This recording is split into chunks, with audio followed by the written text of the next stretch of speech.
The Workarama Podcast is about embracing and celebrating new ways of working. The world has shifted considerably in the way we work. Thousands of people have now been set up to work from home, and this happened very quickly. Workarama is a podcast of conversations, ideas, and personal experiences to show businesses and individuals how they can make these changes in a more permanent way, and how to ensure that both employers and employees can thrive in this new way of working.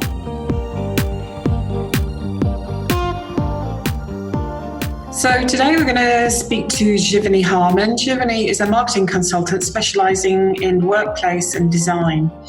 I've not known Giverny that long, and I don't know her very well, but what I do know is how she writes about the workplace, and I really like what she's got to say and how she says it. So let's see what she's got to say today.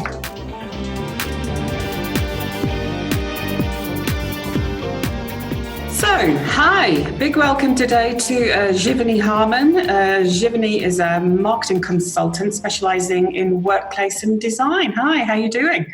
Good morning, very well. How are you? Yeah, I'm good. It's a beautiful day, and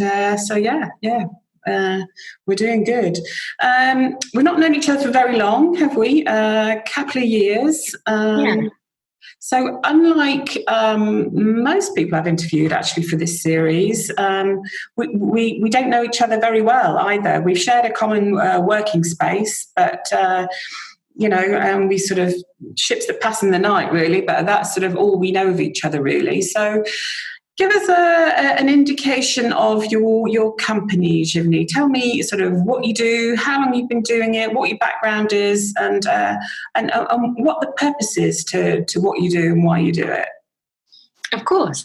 Okay, so as a marketing consultant specialising in workplace and design, a lot of people don't really understand what that is. And to be fair, I don't think I would either if I weren't doing it every day.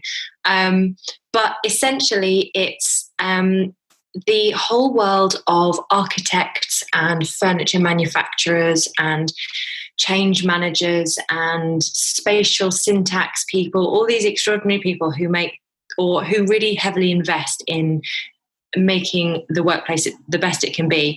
And it's not really sort of a namby-pamby thing. It's really how it works. And I suppose the marketing I do alongside is making sure that that can be communicated and translated in a way that people can understand. So, for example, lots of people wanted the Google Office with the slides and the ping pong and the table tennis and stuff. Yeah. And that's great. But obviously that doesn't work for everyone. And if you've ever worked in an office or even a co-working space, or, if someone does have a table tennis table outside and you're trying to work, it's actually really annoying. And so there's different elements to sort of working out what does work, and it's the whole holistic bit. So Auticon is this wonderful company in America, and they only employ autistic people, and that's wonderful. But so their space would be very different to a Google Office, because if they're working on technology, they don't want to be distracted, and typically they might be more introverted. And so it's so workplace and design, it's really about making the space the best it can be. And then my marketing is about the communication side of things. So I think that's a good overview. Yeah, definitely. You're sounding more like an ergonomist, actually, than a marketing consultant. So all that stuff about, it's not just how it looks, it's how it works, and it's got to be right for the individual and stuff. That's what I batter on about all the time. So yeah. Well, it's really important, and especially what's really lovely. So I've been officially freelance myself just over a year, but where I was working with another company before, I had more experience of co-working spaces, which is obviously how we met in Portsmouth. And it's really interesting because, like most people, I believe I've done the 9 to 5 and I've worked in typical offices, and I think when you step away from it, you realize what really did and what really didn't work. So, for example, I worked in an office where it was completely open plan and really, really confident, salesy people making endless calls and bags of personality. And it was always very, very high pressured. And I naturally, like a lot of people, they like working with a wall behind them, whereas I was literally smack bang in the middle of this really noisy office, and it just felt like you were really exposed. And suddenly when you really look at that and understand why that didn't work for me, you kind of go, oh no, I get it now. So I just think it doesn't have to be really costly. Lots of people think you need to transform work into this, I don't know, you have to have all the acoustics and the lighting has to be all amazing. And actually, it doesn't take that much to make it better. But I think it's interesting. So, the biophilic design aspect, which is all about nature and wood and natural muted colours and plants and preaching to the choir. But I think if people are interested in it, there are little tweaks that people can do. And so I suppose that's the bit that I'm really interested in, because the more I learn, the more I can talk about it with people and certainly understand it and implement it as well. And say, oh, do you know this person? And like a really fancy signpost, I think. That's one of the things, is being able to interview and connect with different people. And when my clients say, oh, we're interested about this, I can go, oh, that's amazing. I met such and such and they do this, and signpost. So yeah, I think it's really interesting what you say about that thing that what works and what doesn't. I'm in a position where normally I'm the mediator, if you like, between what the employees want and what the employer wants to provide, and that sort of thing about what's working for one person, what isn't working for somebody else. I say I'm normally Peggy in the middle, and I've found myself a few times in co-working spaces where it's really, really surprised me, where I've been sort of part of the problem, if you like. I sort of think all of a sudden I've got an opinion about whether the heating's on and, where I'm sitting and all that kind of stuff. Really, really surprised myself, because I'm not supposed to be in the thick of it. I'm supposed to be on the outside mediating, looking in, and yet it's so easy. I think we completely underestimate how important those things are to just your general comfort, physical and psychosocial comfort on a day-to-day basis. Definitely. There's a lot to be said about control. And I suppose that's the thing that traditional offices don't give you, do they? So as an employee, you kind of relinquish that control and you're left to the elements, as it were. And I think that's the lovely thing about co-working spaces in particular, which, again, I know you're a huge advocate of, and so am I. And I know there's lots of discussion at the moment. And I strongly believe that there are no right or wrong answers, because I think it totally depends on the type of company and the type of people that are employed and where you are and the situation and the work you do and so many other factors. However, I think co-working spaces are fantastic because they are literally the perfect go-between between home and the office. I can work wherever the Wi-Fi is, but previous now I've been working away from home because I love that bit where you come home and you're like, oh, I'm back and I'm now in my home space. And now you don't have that. The only thing my husband and I have is a table. And when we fold up the table in the morning, that is going to work. And when the table is down, it's almost like a little ritual. And there's this lovely guy who is, I think he's the head of creative development or head of workplace at Lego. And I had the luck of sort of meeting him recently at an event at the beginning of the year when we were allowed to socialise. And he said the same thing, that when he's out and about, there's almost a ritual of setting up your laptop that puts you in work. And it's these little aspects of co-working, like the seats that we choose as well, that heavily influence us. Anyway, I think I went off on a tangent. No, not at all. It's all very interesting to me. So just so that everybody knows where we're at in terms of, if anybody's listening to this sort of, I don't know, in 20 years to come, I don't think it's going to last the test of time to that degree. But anyway, we are towards the end of May 2020, 27th, something like that. And so lockdown is starting to be eased a little bit, but still we've all been working from home for quite some time now. So normally then, is a co-working space, is that where you go every day? Is that your normal sort of mode of operation? Yes, I would. Well, I would say at least 3 days of the week I would normally try and go to a co-working space. I sort of adopted the Marriott recently just because they have a massive atrium in their hotel in Portsmouth, and that's really lovely. But also for me, because I don't have colleagues as such, I pretty much pounce on strangers and make them talk to me. And you meet amazing people and new clients as well, but also the people that you interact with and what you can learn from them as well. But definitely, I think if I don't have to do creative writing, then yes, I'll head into a co-working space. Whereas on the days when I know I'm preparing social media content or thinking of a new campaign or writing an article, then I quite like silence. So that's where I'll work from home. And I said to my husband, I'd quite like some earmuffs, like the massive, huge ones to block people out. But it kind of looks like a massive FU if you have that across your face and you're there in silence. I thought, you know what? On the days I can dip in and out of work because I'm copying and pasting or I'm doing market research, go to a co-working space. But on the days I need quiet, that's when home is quite useful, actually.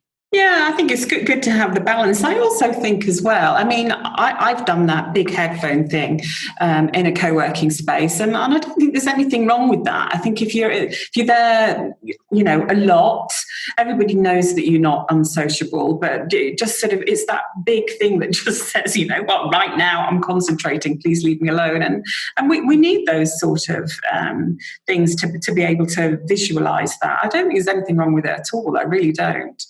One of the reasons that I also wanted to talk to Giverny today was because I've seen a lot of what you write, and I really, really like it. It's just got a real world view on it. It's got a good slant of humour on it. It's just got an element of pragmatism, and I think you write good stuff. I really do.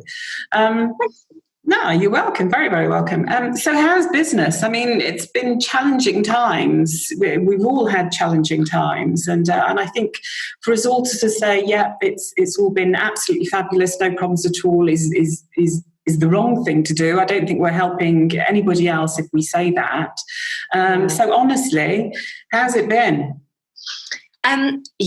Strange. And it's really bizarre because for the first 2 weeks, where lots of my freelance friends, they lost clients in the first 2 weeks, and I was still fine. And I was like, this is a bit eerie. And, I had a lot of sympathy and empathy, and, I was still speaking to my clients and everything was fine.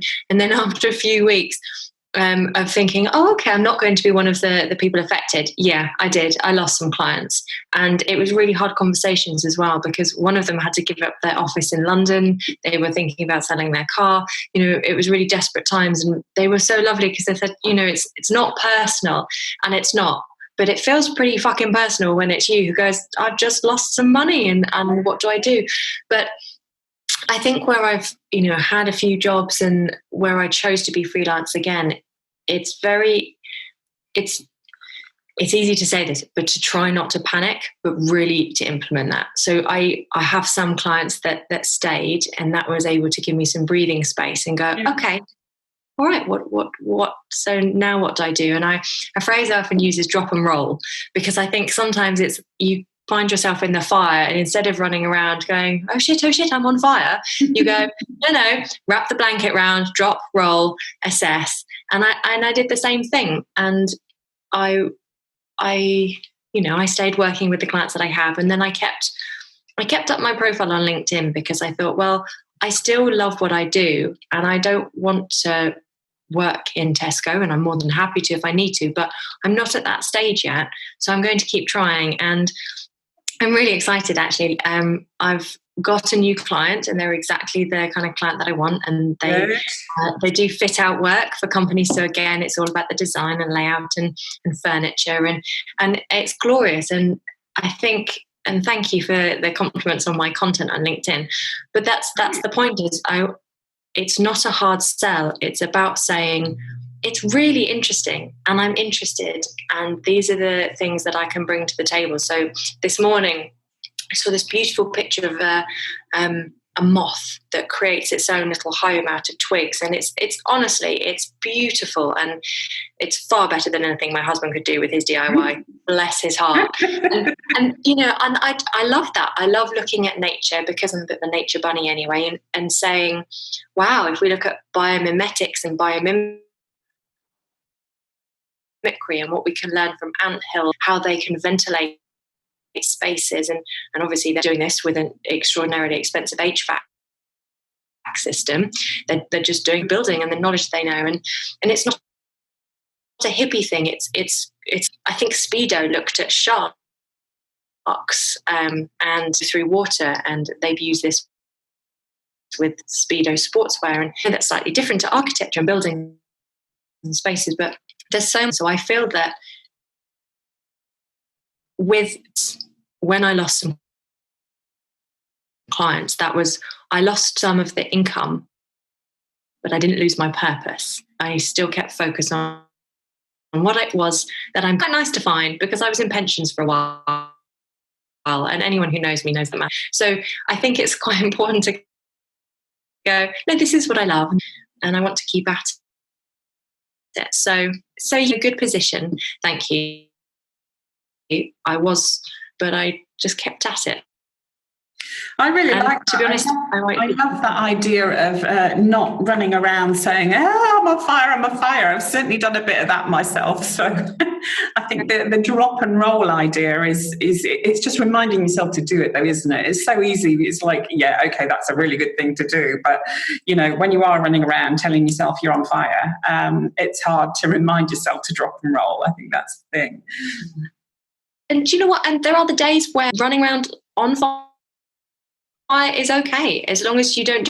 So I think at the very beginning, when everyone was, and it was brand new with the virus, I think they had a day where I just burst into tears. I felt overwhelmed with emotion. I didn't know what. Again, I think rather than stifling that, it was like, okay, have the cry, and roll around on the floor,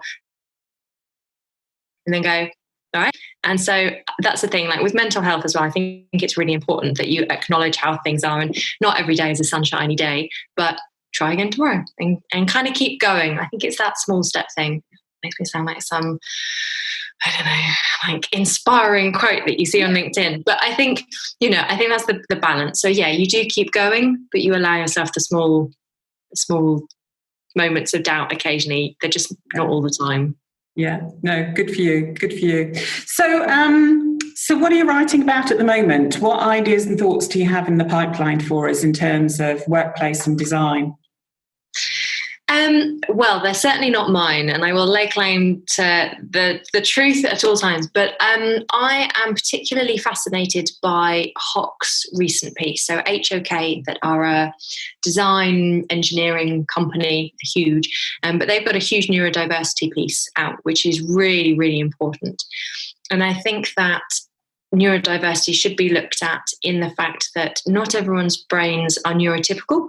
So your spaces, it's beneficial to make and offer a variety of space. So I think when you look at floor plans in particular, I think that's a great place to start. Say, okay, where are the coves for the introverts if they want to hide? Where are the places if you want to chat? Where are the places that are very much quiet focus zones? Is there an open space that people can go outside? And especially at the moment, people still want to check in with loved ones. And, I've had cabin fever. I've been trapped in a 1-bedroom flat with my husband, who thankfully I adore. But, as soon as I go back or I'm away from him for the day, I'll be like, I don't have my shadow. And I think, I'll want to call him and just be like, are you alive? Are you eating? Are you drinking water? And I think having a space where you can go and make those quiet calls to check in with loved ones is still really important, because we've had that. So yes, so neurodiversity in spaces, I think is particularly key. And I think that weaves into well-being as well, and really what that means, which is your territory. Yeah. So what draws you to the neurodiversity thing? You've mentioned that a couple of times. Is there anything in particular that draws you there? Do you have family experience of that, or? You know what? I don't actually. I think I've got a real thing for the underdog. I really relate to people who, again, this is not like a woe is me kind of story, but I had horrendous bullying experiences in secondary school, and lots of people had and have had all sorts of bullying experiences. And I remember what it felt like to be the one that was an outsider, and you don't really understand why. And I think with neurodiversity, and it doesn't necessarily mean, it doesn't have to be autism, it doesn't have to be ADHD or OCD or all these different, it's a quite a big scale. Yes. It can be being dyslexic. And I think, as I mentioned my thing with numbers, sometimes I get my numbers the wrong way round, and I'll look at it and it's really hard. But with words, not a problem. Like sometimes, like I love languages and I have very poor but basic French. And quite often I'll think of a word and I can spell it in French more than I can spell it in English. And I'll be like, okay, well, that's cool. And that's just a brain thing. And I think the thing with workplaces, so for example, there's, I believe in this study by Hock, they suggested that you need really simple signposting for directions, because those who might be neurodiverse will really struggle with complicated signs. And now at the moment, lots of spaces are doing a stop, wash your hands, stop 2 meters away from people, stop, do this. And potentially for someone that's just like a brain frazzle, just like a swarm of bees taking over, and you don't really know what's happening. So I think that's a particularly important thing, because they weren't considered and they were the odd ones out. So I don't have huge experience, but for that experience of feeling left out for the wrong reasons and feeling vulnerable because of it, I think maybe that's why I think that's quite a key thing. But it just should be considered. And I challenge anyone to go, it's not important, we don't care about it, because you go, oh my God, what kind of human are you if you don't think it's important? So send them my way if you meet anyone. I think it's one of the most, to my mind, one of the most important things that's come out of the last couple of months really is that we are starting to realise that we are, as a human race, all very, very different. There's so many different experiences of what's gone on in the last couple of months. I mean, my sort of big thing is that, keep hearing about people who've got so much more time on their hands, and I'm thinking, really, who are those people? Because it's not my experience. But clearly those experiences are out there, and it's and it just goes to show that we're all in very, very different situations, and we all, even if we're in exactly the same situation, we all going to experience that situation in very, very different ways. And I think the upshot of all of this is that we are, I hope, going to start to see that sort of adaptation for the individuals, and we're going to start to realise that we need to make not just the places that we work, but the ways that we work different so that it suits whoever we are and however we want to work and however we can work best. So I mean, I think there's some great stuff that's going to come out of it. So I guess from my point of view, just to I'm going to wrap up with the biggest question in the world for you. But sort of how do you see the world of work changing in 5 to 10 years' time? What are you hearing, what are you seeing, and what are your own personal thoughts on that? That is big question. Sorry. It is a big question. No. It's a very important question being asked. What I am hearing, and from what I am seeing, and that the discussions that are happening with me are I suppose, about being open and trialing it and seeing what happens. So I think there's a lot to be said for people who are trying and get it wrong. So office is going, oh, okay, we might not need to, and we can save some costs here, but people still like to socialise when we can get together more safely. So maybe we'll invest in code and then try that, and maybe their employees like it and it works, and we're on, and we'll continue to do this. But if you find that only 2 are using it, maybe that's not right, but at least they have an option. So I think there's a lot to be said for people people, so the change manager, real skill. And I know some extraordinary change people who literally come into the workplace and they make it work, and that's an incredible skill. So I think going forward for the next 5 to 10 years, I think there will be a process of change, but I think it's really important to make sure people are kept on board and spoken to, and involved. It's not great how leadership at the top saying, this is what we think, this is what will happen to you. Ask people what they want, check that it works, check that it's continually working. And I think people to be on board with what's happening as it evolves over time, because they felt included from the beginning. So even if you get it wrong, at least they knew why you were doing it. I think that's a big one, being involved and seeing it adapt and being open. Well, yeah, I mean, it is a big question. I knew it was a big question, but I tell you what it tells me more than anything is that there's an ergonomist in there. You should be an ergonomist. Definitely. All that stuff about making sure that people are involved and it works for them, and listening to the people, not the little people at the bottom, the users of any system are the people that will tell you really how it should be designed. So, I'll send you the details for the masters. You should go do it. Thank you, with all my spare time. Loads of spare time, I'm sure you have. Giverny, that's been absolutely brilliant. Thank you so much for chatting today. I really, really do appreciate it. It was an absolute pleasure talking to you. And thanks for having me. Yeah, no, hopefully we'll see you in the real world very soon. Yes, I hope so. So that was a lovely Giverny Harman. I love the way she talks as well as the way she writes, and I think she's going to do really, really well. And if she doesn't, then that's an ergonomist in the making, if ever I heard one. So thanks, Giverny. I hope you enjoyed listening to her as much as I enjoyed talking to her. See you soon.